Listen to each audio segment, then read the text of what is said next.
Bismillahirrahmanirrahim. Assalamualaikum warahmatullahi wabarakatuh. Waalaikumsalam warahmatullahi wabarakatuh. Alhamdulillahirabbil alamin wassalatu wassalamu ala asyrafil anbiya'i wal mursalin sayyidina wa maulana Muhammadin wa ala alihi wa sahbihi ajmain, amma ba'du. Pertama dan yang paling utama, puji syukur marilah senantiasa kita panjatkan kehadirat Allah Subhanahu wa Ta'ala atas limpahan nikmat-nikmatnya yang diberikan kepada kita semua.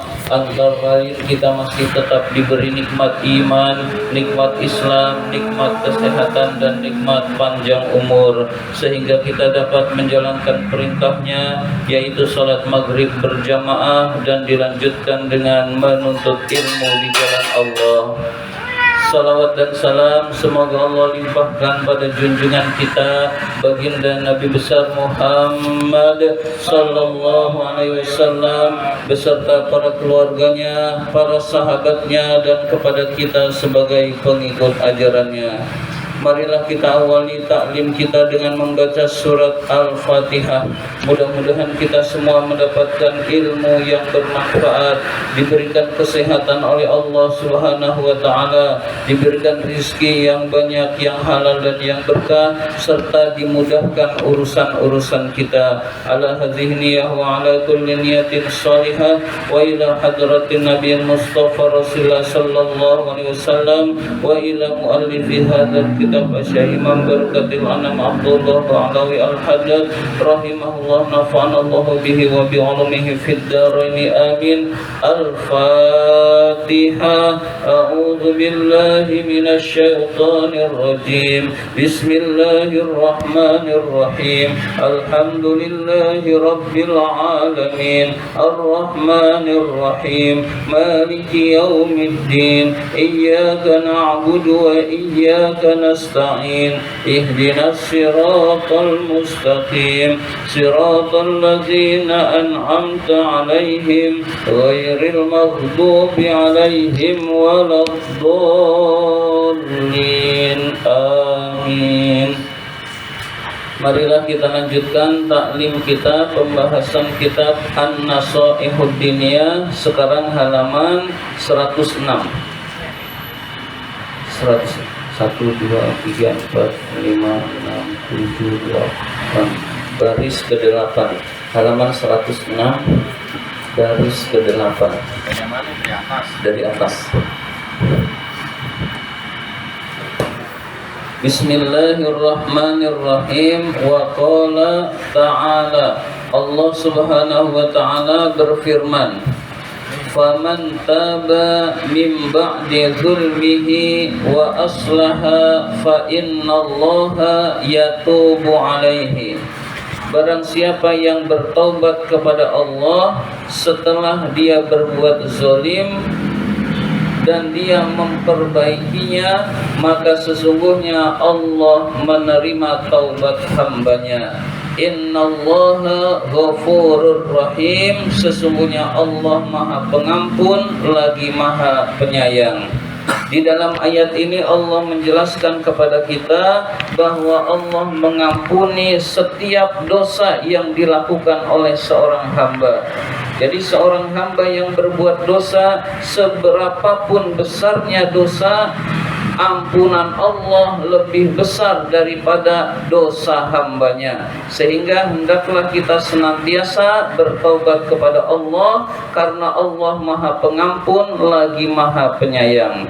Kenapa kita perlu bertaubat? Pertama, agar kita bisa merasakan nikmatnya ibadah. Orang yang beribadah tapi tidak taubat, ibadahnya tidak bisa dirasakan nikmatnya. Artinya dia sholatnya tidak terasa nikmat. Dia puasanya tidak terasa nikmat. Dia baca Qurannya tidak terasa nikmat. Dan dia baru bisa merasakan nikmatnya ibadah kalau dia bertaubat kepada Allah. Orang yang tidak merasakan nikmatnya ibadah nggak bisa istiqomah. Artinya kadang-kadang ibadah, kadang-kadang enggak. Kadang-kadang ibadah, kadang-kadang enggak. Itu karena tidak bisa merasakan nikmatnya ibadah. Nikmatnya ibadah bisa dirasakan dirasakan dengan bertobat dulu kepada Allah Subhanahu wa taala.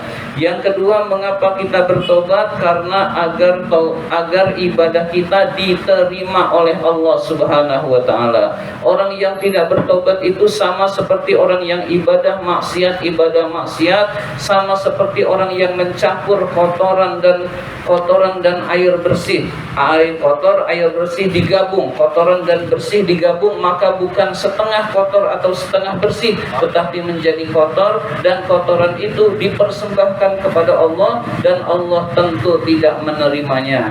Jadi kita bertobat karena kita ingin ibadah kita diterima oleh Allah Subhanahu wa taala. Allah Maha Pengampun, tergantung kita mau memohon ampun kepada Allah atau tidak, hadirin sekalian.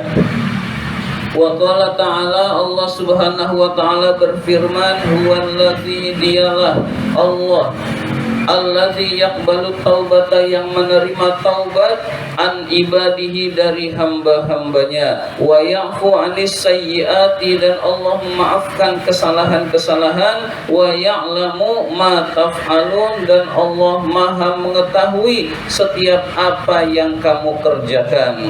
Di dalam ayat ini Allah menegaskan lagi, Allah menerima taubat dari semua hamba-hambanya yang berbuat salah, memaafkan kesalahan-kesalahan hambanya, dan Allah Maha mengetahui apa saja yang kamu kerjakan. Jadi sekecil apapun dosa, ngumpet-ngumpet, Allah tahu, terang-terangan Allah tahu, disembunyikan di hadapan manusia Allah tahu.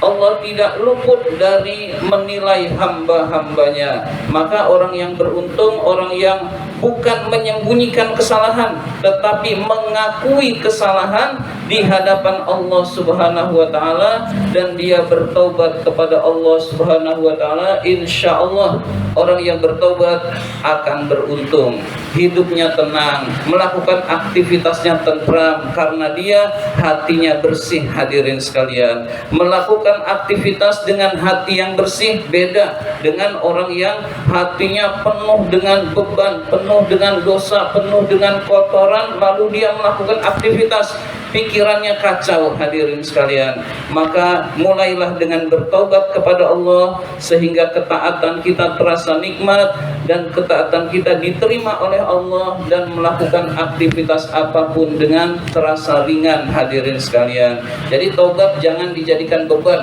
Wah, beban taubat, bukan, kebalikannya.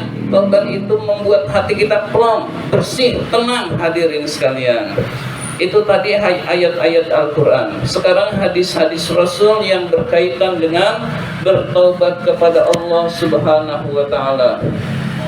Wa qala an-nabiyyu sallallahu alaihi wasallam, Nabi sallallahu alaihi wasallam bersabda, at-taibu minaz zambi kaman la zambalah.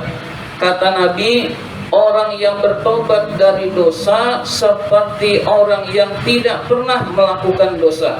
Artinya dosanya bersih, dihapus oleh Allah Subhanahu wa ta'ala. Nah, ini janji Nabi. Jadi kalau kita bertobat dari suatu dosa, maka dianggap oleh Allah seperti orang yang tidak pernah melakukan dosa. Hadirin sekalian, tentu syaratnya adalah jika taubatnya diterima oleh Allah Subhanahu wa ta'ala. Bagaimana taubatnya diterima? Menyesal dengan sungguh-sungguh. Jadi inti taubat itu adalah kita menyesal terhadap dosa yang telah kita lakukan. Tapi kalau dosa, taubat lalu bangga, wah saya udah taubat nih, tapi kemarin bangga saya bisa ini, nah itu namanya nggak menyesal. Orang yang seperti itu taubatnya tidak diterima oleh Allah Subhanahu wa ta'ala. Wa qala alaihi salam, Nabi alaihi salatu wasallam bersabda, innallaha yabsutu yadahu bin nahari, sesungguhnya Allah melapangkan tangannya. Ini bahasa kiasan, Allah itu tetap nggak punya tangan. Allah itu tidak seperti makhluknya. Allah melapangkan tangannya bin nahari pada siang hari, liyatuba untuk menerima taubat, musiul laili orang yang berbuat dosa pada malam hari. Jadi kita berbuat dosa pada malam hari, Allah menerima taubat. Kapanpun Allah menerima taubat. Wa yabsutu yadahu bilaili, dan Allah melapangkan tangannya bilaili pada malam hari, liyatuba musiun nahari bagi orang yang berbuat dosa pada siang hari.